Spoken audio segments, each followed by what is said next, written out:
horta ayagu jahaad kuma jiraan anaga jahaad ku jirto oo ayaga jannada ku galayno ka raadsanay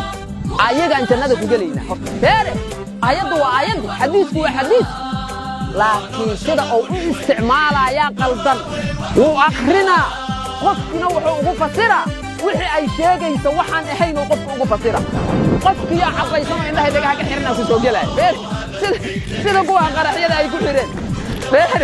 ilaa aan idinku dhaariyo haddii janna la gala cali dheer iyo hebel diiriyama iyo isku soo xiraan bamka ayagu kow isqarxiyaan haddii ba janna lagu galay waxay ku tusinaysaa qaacinimada iyo qiyaanada iyo munaafaqada ay nimankaasu salka ku hayaan ilaahay baan idinku dhaariyo Soomaaliya waxa ka dhacay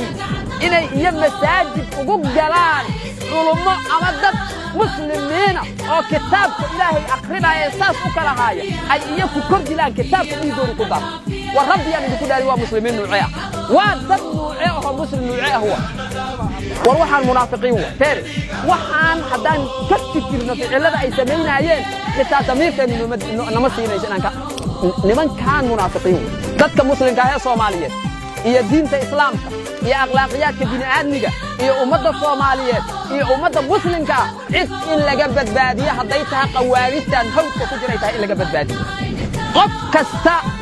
كب حق عن طودنا إلهي بقى دين تيسن وقوش يقع أهل الجنة إنه كي كنا وعمل أجر يحسن إلهي كثيرا كي أي دلان أيوب أي دلان إنه أهل الجنة يحي كي دلان إنه الجنة كتجا إذن كإلهي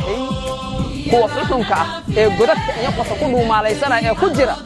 dadkan afkaarta lagu qalda loo soo dhiibayna maalin ayaad waxaad arki doontaan ayadoo wajiyadooda ay wax aad u ka muuqdaan oo sharciga ay hor taagan yihiin ilaahay idin oo laga gudaayo ama lagu la xisaabtamaayo danuubtii dadka Soomaaliyeed ay ka galeen